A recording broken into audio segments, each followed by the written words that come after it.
रायपुर में कल प्रदेश कांग्रेस की बड़ी बैठक है। बैठक में शामिल होने के लिए प्रदेश प्रभारी पीएल पुनिया रायपुर पहुंच चुके हैं। उन्होंने कहा कि कल होने वाली बैठक में संगठन पर चर्चा होगी, साथ ही प्रदेश कार्यकारिणी की बैठक होगी जिसमें पार्टी के कामों पर चर्चा होगी। कोरिया जिले की 2 नगर परिषदों में क्रॉस वोटिंग पर भी कहा कि जो भी इसमें दोषी होगा उस पर कार्रवाई होगी। एजेंडा होता है उसी वही होगा। पार्टी किस तरीके से चल रही है, क्या पहले काम दिए गए हैं, मेंबरशिप ड्राइव है, बूथ कमेटियां हैं, उसकी प्रोग्रेस है।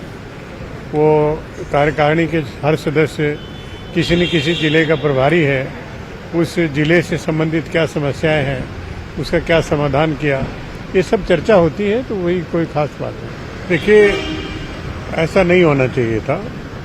जो भी हुआ बहुत गलत हुआ और मैंने प्रदेश अध्यक्ष आदरणीय मोहन मरकाम जी से निवेदन किया है कि इसमें कमेटी बना के किसी को भेजें, 1 हफ्ते के अंदर रिपोर्ट लें और जो भी दोषी पाया जाए उनके खिलाफ कार्रवाई होनी चाहिए। ये 2 किसी बख्शना नहीं चाहिए। इसीलिए तो कमेटी बनाई है ताकि जो भी दोषी पाया जाएगा उनके खिलाफ कार्रवाई की जाएगी, उसमें चाहे जितना बड़ा अधिकारी पदाधिकारी क्यों न हो।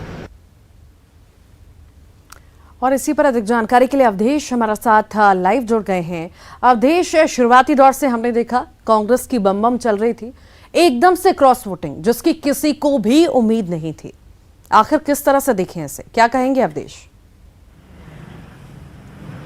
बिल्कुल आपने सही कहा कि किसी को इस बात का अंदेशा तक नहीं था कि कांग्रेस जो 15 में से 14 निकायों में शानदार जीत दर्ज की हो, राज्य सरकार को बने 3 साल हो गया हो, ऐसी सरकार में सत्ताधारी दल के लोग क्रॉस वोटिंग कर देंगे, वो भी ऐलानिया। मतलब ये कि क्रॉस वोटिंग करने के बाद बाहर आके मीडिया से रूबरू होना और इस तरह से कह देना कि उन्होंने पहले कहा था कि उन्हें दावेदार बनाया जाए, अन्यथा जो है दिक्कतें होंगी। और उसके बाद क्रॉस वोटिंग हुआ और 2 लोगों पर कांग्रेस ने गाज गिराया। लेकिन सवाल ये है कि जिस तरह से इस पूरे मामले को पीसीसी ने संज्ञान लिया, जिस तरह से मुख्यमंत्री भूपेश बघेल ने नाराजगी जताई, जिस तरह से पीएल पुनिया ने कहा कि वो कमेटी बनाने के निर्देश दिए हैं, मतलब ये साफ है कि अब इस पूरे मामले पे केवल 2 पार्षद और 2 कार्यकर्ताओं का जो निलंबन हुआ है उतना ही काफी नहीं है। अब इस पूरे मामले में कयास ये लगाए जा रहे हैं, जानकारी ये दी जा रही है कि जिन्हें वहां का प्रभारी बनाया गया था, मतलब ये कि जिन्हें वहां पे ये जिम्मेदारी दी गई थी कि आप क्षेत्र में जाइए, बैकुंठपुर जाइए, कोरिया जाइए और समन्वय बना के समन्वय स्थापित करके